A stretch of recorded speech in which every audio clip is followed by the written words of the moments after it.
Hello, welcome to Simon Says Let's Talk Business on Business RadioX. I'm your host, Al Simon, with Sandler Training by Simon, Inc.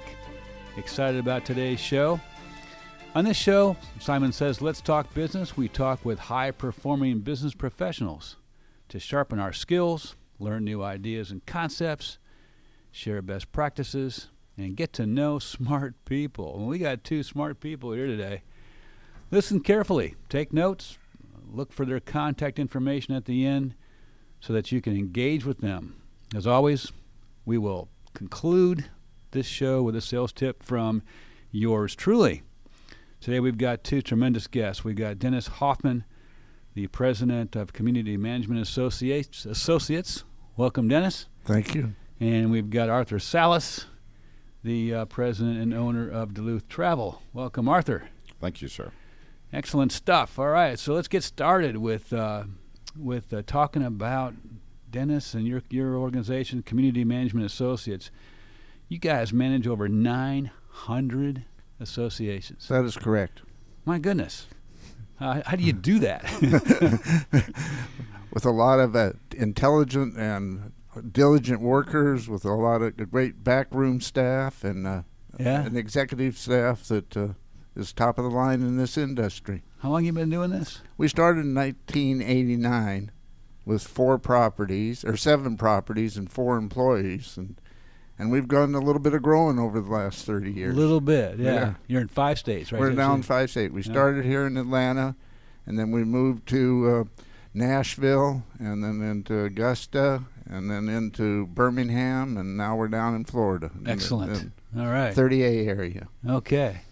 Now, and real quick, what does Community Management Associates actually do? Community Management Associates manages the affairs of condominium, homeowner associations, and property owner associations. We actually have 2 cooperatives we manage, but there are very few in the state of Georgia, but we do manage those. Okay. When you say manage, what kinds of services? We manage the affairs of the association. We assist the boards of directors in developing their budgets based upon their recorded documents that mandate the responsibilities of both the homeowners and the associations. Condominiums, it's primarily the maintenance and repair of the structures outside of the units. Okay. We deal with the landscaping contractors. We do all the things, as I like to say, that are the problems of home ownership, but none of the benefits of home ownership. Okay. Which is probably a good thing. Yeah. It is for the people living in there. I imagine so, yeah. Each of our associations are governed by a board of directors that run from 3 to 9 people, and I like to say they're the mayor, we're their city manager. Okay. They give us guidance, and we implement the guidance. Okay. That makes sense. Yeah. So, and I'm sure, as I always don't like bringing this up, but last 6 to 8 months we've had to, right? So COVID has probably impacted all this, right? It has impacted it to a degree. It's impacted in the way we go about our management.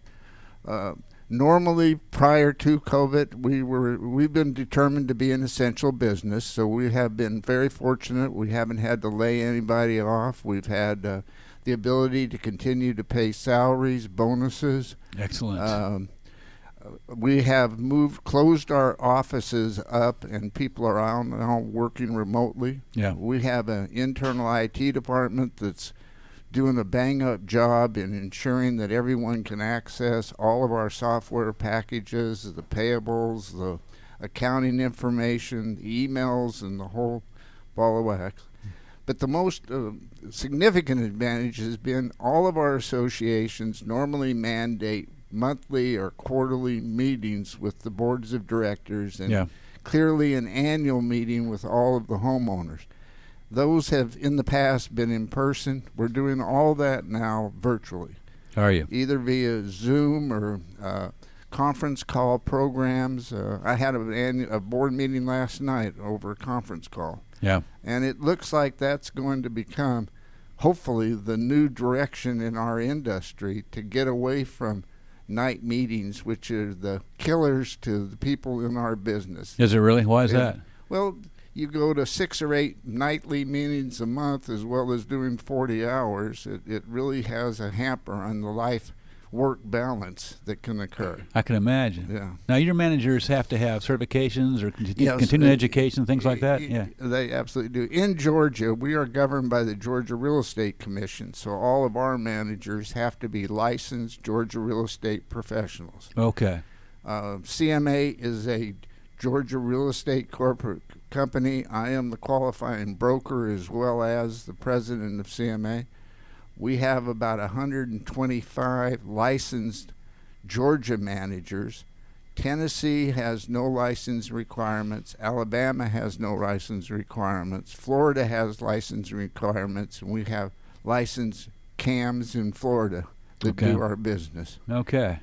Yeah. All right, so it's quite an infrastructure you've got. The org chart. I mean, help us navigate this thing. What is it? I mean, what does it look like from a staffing standpoint? When we started in 1989, Dan Hennon and I were the founders, and we started with 4 employees. We've subsequently added lots of staff. We have executive staff that consisted of CEO, COO, marketing director. We have accounting staff. We have an administrative staff. We have a director of property management, which all of the property managers kind of fall on. We have 8 division managers that have a number of managers under them. Okay. And we've sort of layered it out that way so that our company adds the ability to move up by assuming one of these positions when they open up, and as we grow, we need to have additional division managers as well as additional managers. So, and then these communities, do they commonly have someone like you, or so you have competition, or is it either use CMA or just do it yourself? Well, there are a ton of competitors. There's a lot of mom and pops. So if you are a real estate brokerage company, you theoretically can be a property management company. We have nationally there are over 300,000 associations with millions of people living in them. In Georgia, I want to say we have over 7,000 or 8,000 associations. My goodness. And about 40% of those are probably self-managed, where they somebody, the homeowner, takes over and collects the fees and pays the bills. And so why would a board choose you? Why would they choose CMA? Well, because we're the best. Is number one. I mean, yeah, you and I know that, but how would they know that? Well, they get it from word of mouth. I mean, we have a marketing division. We are governed by the Georgia Real Estate Commission, so we cannot go solicit someone who's under contract with another management company. Okay. So a lot of our referrals come from word of mouth of people who we do manage, or some of our vendors who are attorneys who represent these associations are asked, who should we get a proposal from? Okay. And y'all are family owned and operated. I mean, your people are really good. I mean, but how do you get that message across? I mean, does that come from the word of mouth? I mean, do y'all do any kind of proactive stuff? Or what? Yeah, we do all kinds of proactive. We have social media. We have Facebook. We have a LinkedIn. We belong to associations that like the Chamber of Commerce and BOMA and Community Association Institute, which are the organizations of people who do the stuff we do. And word of mouth just really moves around in this business. Okay. And you've still got that family-owned small business feel, but you've got the infrastructure, you've got the experience, you've got the reach. That's exactly right, in every which way you can imagine. Yeah. I mean, I would think that if I was on a board of a community, I would want someone who knows what they're doing. Yeah. And not that my competitors don't know what they're doing. We just don't think they do it quite as well as we do it with our talent. But they probably say they do. They all say they do. Yeah. And they all want so to that's say the they thing, do. right? Yeah. So how does someone? But we started with 7 properties 30 years ago, and we still have 4 of those they're with us. So I do believe that we are doing. 4 of the original 7 are still with you. That's yeah. nice. We actually had one who left and then came back. Yeah. Yeah. Thought the grass was greener, and it turns out it wasn't. And they went through about 5 years of trying other companies, and then in turn decided, what they had was probably best with us, and they're back, and they're still with us now. Nice. So y'all are still growing? Are you going to go into different states, more states? Or I what? don't know that we'll exceed into additional states. We're kind of centralized in the southeast. We'd like to see our presence in Florida grow. We'd like to see our presence in Alabama grow, and Tennessee, and as well as in South Carolina. Okay. Yeah. So those are the 5 states right now. Okay. All right. And it sounds like y'all are actually in hiring mode, right?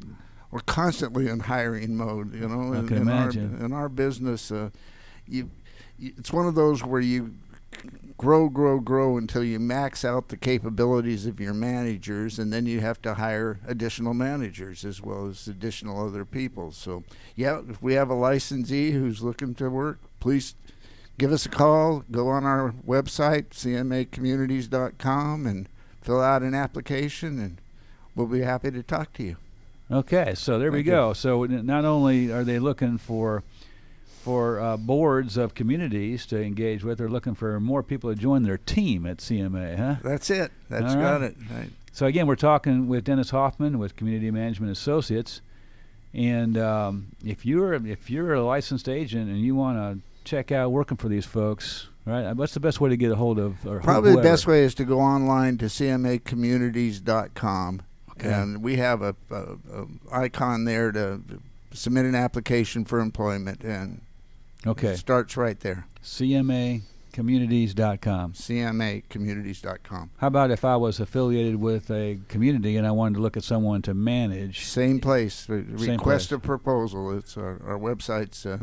I like to say we just updated it. It's a little more attractive than it was a few years ago. Looking good, yeah. It's looking pretty good, so check it out. So that's something like, the cobbler's children have no shoes or something like that. Not quite. Yeah, so cmacommunities.com. All right, Dennis, excellent. So I've heard great things about y'all. You take care of your people. All right, it's just a really good place to work, huh? It is absolutely a wonderful place to work. We really have had, like I say, during this pandemic, we have not had to lay anyone off. We've set up all our employees. We're just now starting to bring back some of our admins on a periodic schedule, a couple days a week, to do in-office stuff, because this is the start of our annual meeting time, which is a tremendous administrative load for everyone. Yeah, so like Q4 is when all that stuff usually takes place? Yeah. All right. So not only do you do a great job of taking care of the communities you manage, but you do a great job of taking care of the people that work for you. Absolutely. Absolutely. Which is probably related to taking care of the communities really well. It all works right the way, It's, yeah. If you have a happy worker, you got a happy association, and if you have a happy association, you have the potential for additional happy people to become a part of our family. I've heard that kind of thing a lot. A lot of people like to say, we do a great job for our customers, but really, to do a great job for your customers, it has to start with having good people who feel good about what they're doing. That's exactly right, Al. You couldn't hit the nail on the head any better than that. That's for sure. And we believe that we do that at CMA. Our doors are open. There's no this hierarchy you can't get to. Walk in, talk, send an email if you have a question. Right. It's just wide open. Excellent. Excellent. So, Dennis, once again, that's cmacommunities.com. That's the place. That's the right place to go. cmacommunities.com. Dennis, appreciate you being with us today. Well, I appreciate the opportunity. Thank you, Al. Learning about a great firm that takes care of associations. Awesome. Really good. All right. So, again, this is Al Simon with Sandler Training, and the show is called Simon Says Let's Talk Business on Business RadioX. And today we've been talking with Dennis Hoffman, President and Broker at Community Management Associates. And so now we're going to talk to our second guest, Arthur Salas, President and owner of Duluth Travel. Welcome, Arthur. Good morning. Good morning, everyone. All right. So talk about business has been around a while. Your business has been around a while. Yes, we've been around for about 27 years. And you've seen things like what's happened with COVID before, right, in terms of ramifications of its effect on travel? Yes. Tell us about that. Okay. Well, when I got into the travel business in 1994, we just had the attack, and the attack was very detrimental when we had that attack in 9/11, and people weren't traveling. They weren't traveling. It took them 2-3 years before travel came back because people were afraid to travel. Yes. But the only people that were traveling at that time was government. And even though I was heavy in corporate and leisure, I had to switch gears. And switching gears for a small business is much quicker than it is for larger businesses. Fortunately, because of all it the is. layers. Yes. So we can adapt to the environment that we were brought into. And I got into government travel in 2006. We still maintain our corporate and leisure and vacation travel, but government travel seemed to be where I needed to focus on. And I focused on the government travel because I want to tell you this story that I saw a movie, Mr. Smith Goes to Washington. It was with Jimmy Stewart. To Washington. Yes. And it was a very inspiring movie, and here it is, Mr. Salas Goes to Washington. Yeah. But to do work with the federal government, you had to be on their buying service and their schedule. Yes. And to be on their schedule, at that time, everything was just paperwork. It was all paperwork. It wasn't computerized. So it took me 6-7 months before I could even get approved by the government. But I got really angry at them, and because I'm one of these people who say, I don't take no for an answer. No means not now. And to go forward, I just went to our senators. I started with our senators, and I have to say that Johnny Isaacson and Saxby Chambliss, who were Georgia boys, and I went to Georgia too, so I had a little connection with them. It's okay. You can overcome that handicap one day. Yes, I can. Okay, go Dogs. Okay, and I'm sorry for you. Okay, I just wanted to see your diploma there, Al. Okay, so they helped me in Washington, and I went. I want to tell you a story that when I went to Washington. I got up there about 7 o'clock in the morning, and I started cruising in the halls of the Rayburn building and the different other congressional buildings until I found somebody that would talk to me, because I was a vet. I was a small business. I was interested in doing government business, and I wanted somebody just to help me try to navigate through this maze in government travel. And I was previously, many years before that time, I worked with Jimmy Carter campaign, and if people who remember this, but Jimmy Carter had peanuts, and he had these golden peanuts that I you remember put on. that, yes. And I was part of his brigade. It was called his volunteer brigade. So I had my golden peanut, and then I also had a Republican pin.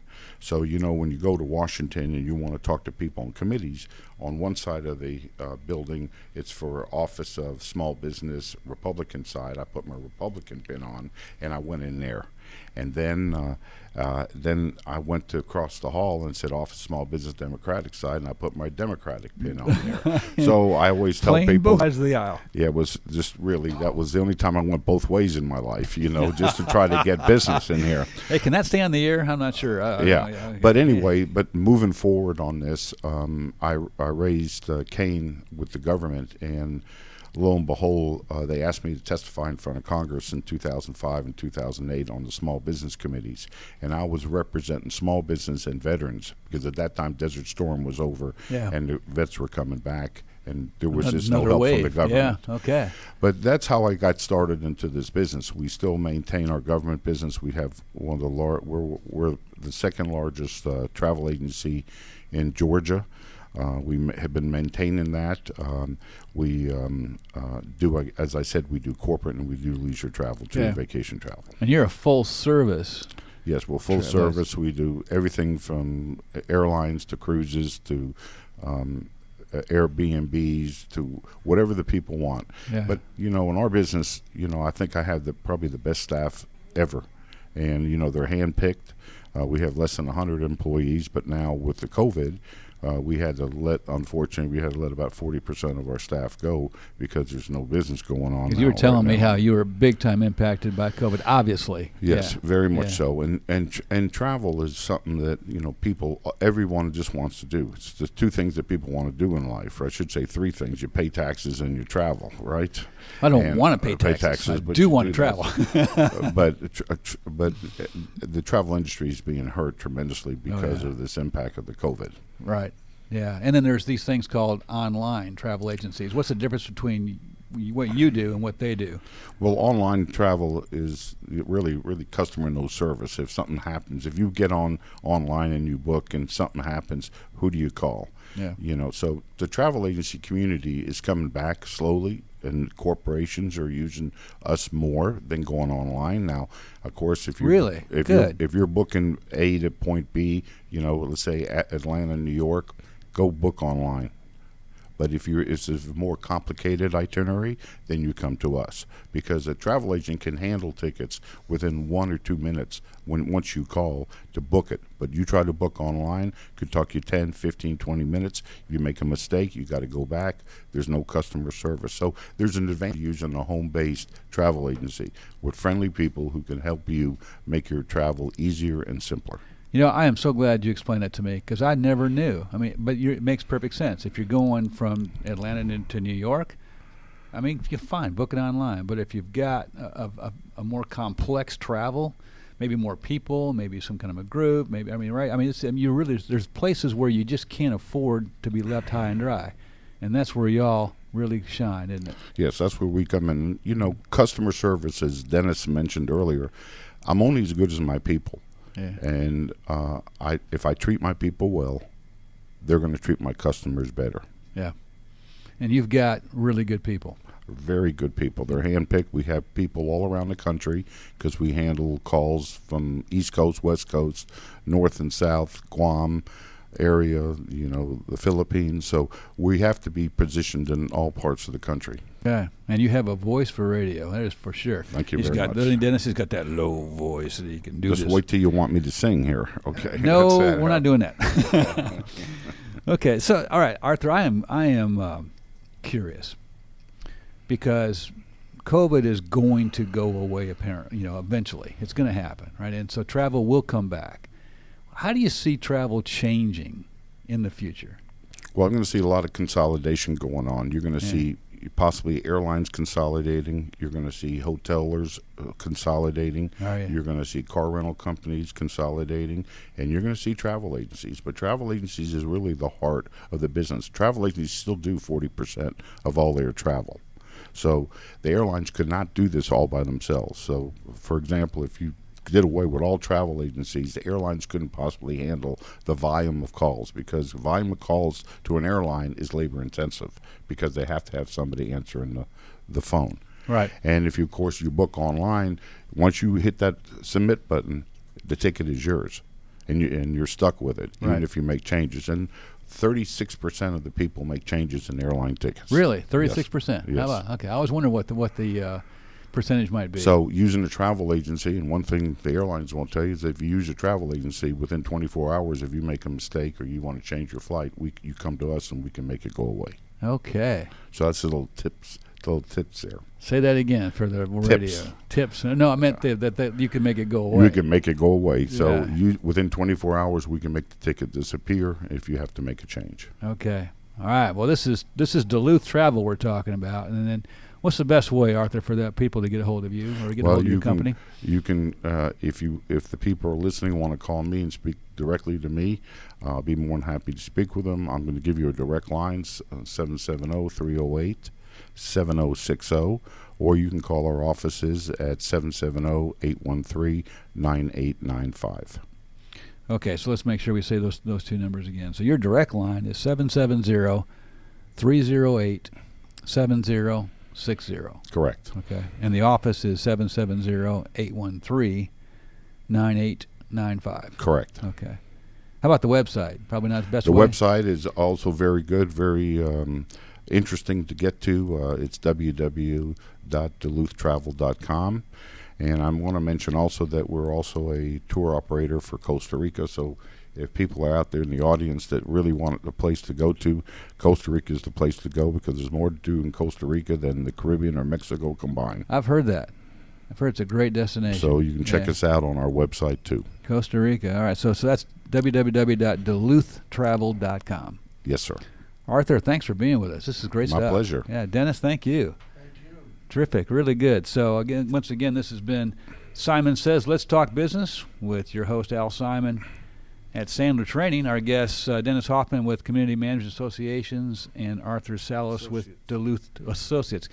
Dennis Hoffman with Community Management Associates. Thank you for correcting me. Thank you. And Arthur Salas with Duluth Travel.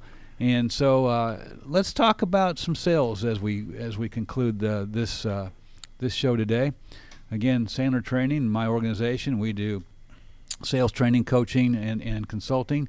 Typically, our clients came to us because they were concerned about there's just no pipeline, and how's the revenue? How am I going to get revenue next quarter?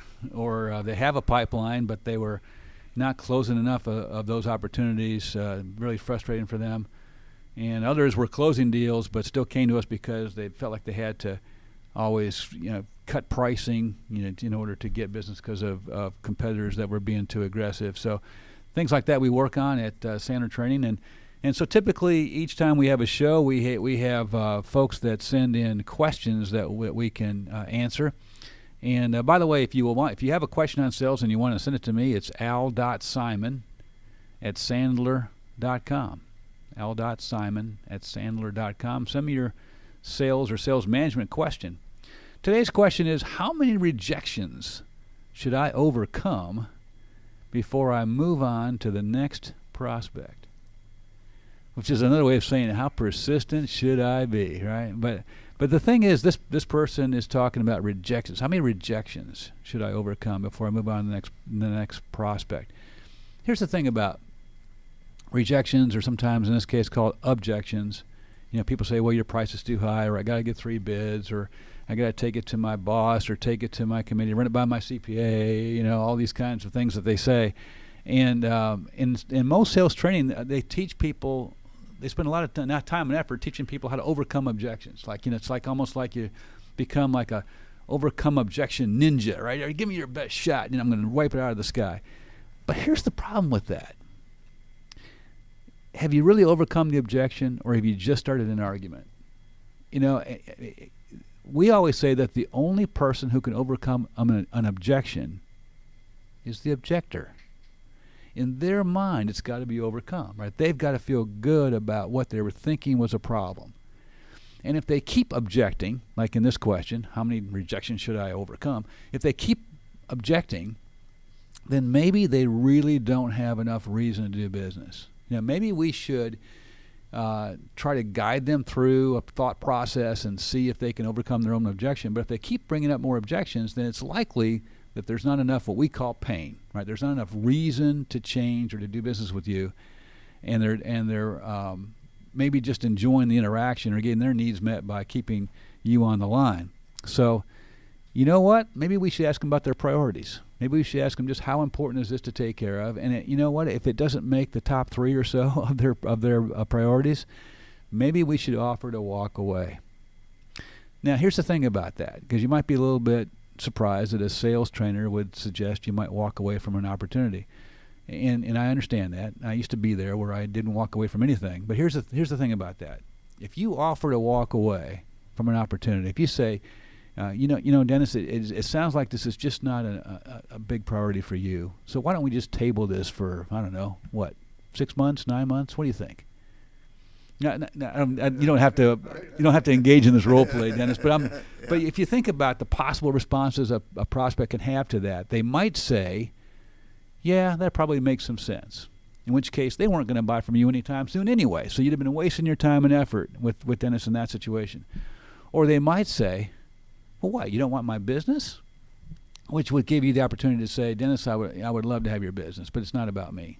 It's about the issues, the problems that you're trying to address that we can fix. And if it's just not that big a deal, or what we offer isn't a good fit, why don't we just part friends and maybe pick it up again in a few months?" The third possible response that you might give me is, "You know what, Al, I don't want you to walk away. I want to make this work. And here's why." And then if that's the case, then all of a sudden now the objections aren't as big of a deal as getting the deal done is. You see that? So it's those 3 possibilities, all by saying, you know what, it might make sense, Dennis, for us to just go ahead and table this for a few months. What do you think? And that's the way you might say what we call being willing to walk away from an opportunity. Doesn't mean you're going to. It just means you're being willing to, and it shows the prospect that. And so all of a sudden the games stop and the real conversation begins. And that's what we think about objections. You know, you can't overcome them. Only the prospect can, so help them do so. That's today's sales tip from Al Simon at Sandler Training.